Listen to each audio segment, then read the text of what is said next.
On March 13th, 186 days ago, a tragedy beset our community with the death of 26-year-old Breonna Taylor.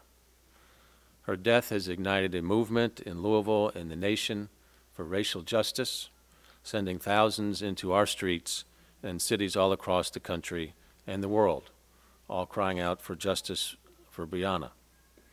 And while her death was a tragedy for so many, let's remember that Breonna was first a daughter, a sister, a granddaughter, a niece, a girlfriend, a friend, and a co-worker. And for those who knew her, Breonna's death is personal, the pain is visceral, and the loss ever more devastating. Tamika Palmer, Breonna's mom, says Breonna was a quick student, a hard worker, and an old soul. She was the glue of the family. Breonna was loved.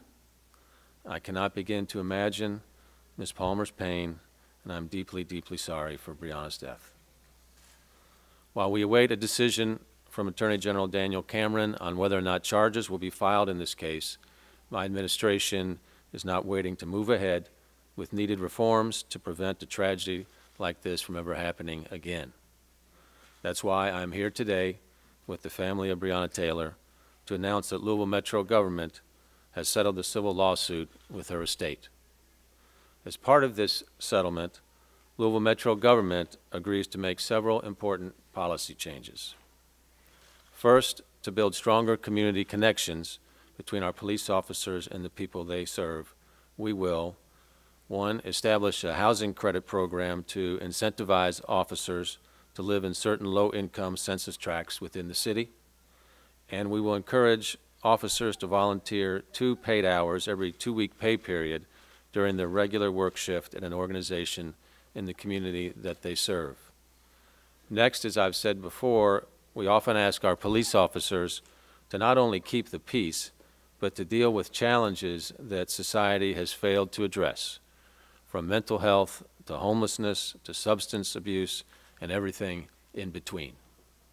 That's not fair to our officers, and it's not the right way to address these challenges.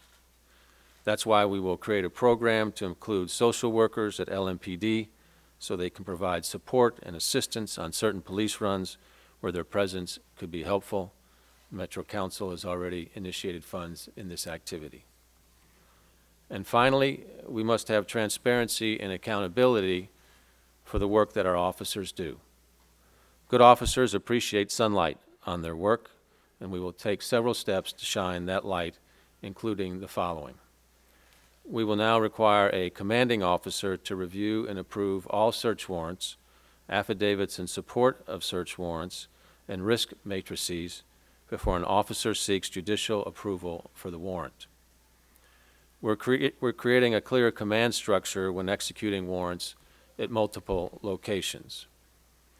We're adding additional protocols for money seized as evidence, expanding the random drug testing of officers, and we will negotiate with the FOP in 2021 to expand on the records that can be maintained in an officer's personnel files.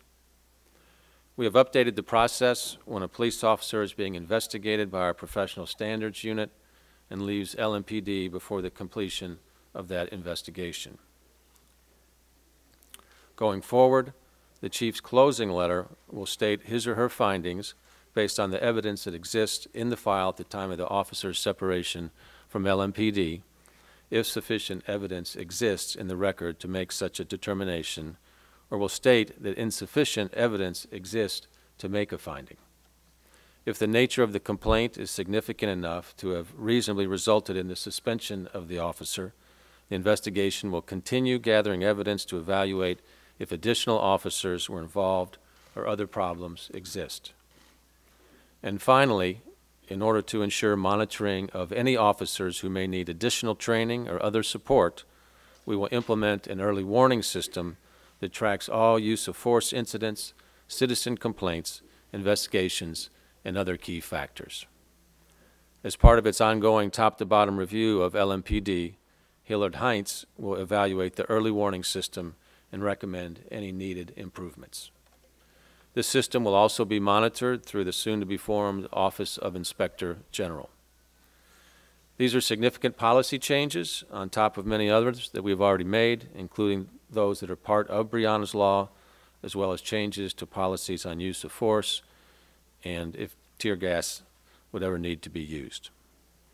In addition to these policy changes, this settlement includes a payment to Breonna's estate of $12 million.